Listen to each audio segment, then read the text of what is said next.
নমস্কার বন্ধুরা, রন্ধনের বন্ধন রান্নাঘরে তোমাদের সবাইকে স্বাগত জানাই। চিকেনের আর একটা অসাধারণ রেসিপি নিয়ে তোমাদের সবার সামনে হাজির হয়ে গেলাম। ঝটপট খুবই তাড়াতাড়ি বানিয়ে নেওয়া যায়। তো চলো দেখে নেওয়া যাক। এখানে আমি জল ঝরানো টক দই 150 গ্রাম নিয়ে নিলাম প্রায় 1 টিস্পুন কাশ্মীরি লঙ্কার গুঁড়ো আর হাফ টিস্পুন গোলমরিচের গুঁড়ো। সমস্ত চিকেনের গায়ে ভালোভাবে মাখিয়ে নিয়ে 2 ঘন্টা ম্যারিনেট করে এইভাবেই রেখে দেব। এবার একটা মশলা বানিয়ে নেব।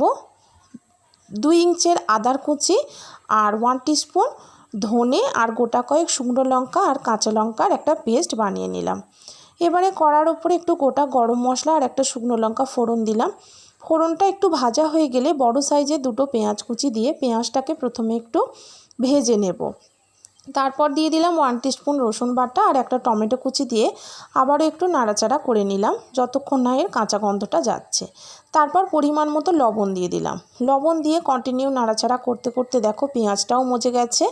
তারপর মশলাটা যে করে রেখেছিলাম সেই পেস্টটা দিয়ে ভালোভাবে কষিয়ে নিয়েছি। এবার দিয়ে দিলাম 1 চামচ হলুদের গুঁড়ো। আবারও নাড়াচাড়া করে নিয়ে 2 টিস্পুন দিয়ে দিলাম কাজু বাদাম বাটা। তারপর সমস্ত উপকরণ আবারও একটু ভালোভাবে কষিয়ে নিয়ে 2 ঘন্টা ঢেকে রাখা ম্যারিনেট করা চিকেনগুলো এই কষানো মশলার উপরে দিয়ে আবারও প্রায় কন্টিনিউ এইভাবে মিডিয়াম টু হাই ফ্লেমে 7-8 মিনিট ধরে নাড়িয়ে নেওয়ার পরে দেখো চিকেন থেকে কিন্তু জল ছাড়তে শুরু করে দিয়েছে। এবারে আরও আমি 5-7 মিনিট এইভাবেই কন্টিনিউ নাড়াচাড়া করে চিকেনটাকে খুব ভালোভাবে কষিয়ে নেব। আর দিয়ে দিলাম 2 কাপ কন্টেনার ধোয়া জল। তারপর ভালোভাবে সমস্ত উপকরণ মিশিয়ে নিয়ে মাথা ফাটানো 4টে কাঁচা লঙ্কা দিয়ে 20 মিনিট মিডিয়াম ফ্লেমে চাপা দিয়ে রেখে দিয়েছিলাম। 20 মিনিট পর ঢাকনা খুলে ওপর থেকে 1 চামচ গরম মশলার গুঁড়ো আর 1 মুঠো ধনেপাতার কুচি ছড়িয়ে দিয়ে আরও 2 মিনিট রেখে দেওয়ার পর পরিবেশন করলাম মুরগির লাল ঝোল।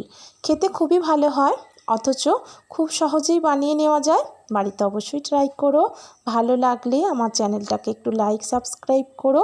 সবাই ভালো থেকো, সুস্থ থেকো। আজ এই পর্যন্তই। ধন্যবাদ।